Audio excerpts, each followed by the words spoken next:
This video is going to be for rolling your mid-back. So I've got a small foam roller here.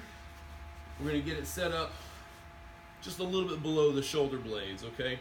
I like to give myself a big hug, so I've kind of got my arms wrapped around my body and I'm kind of grabbing my shoulder blades with my fingers.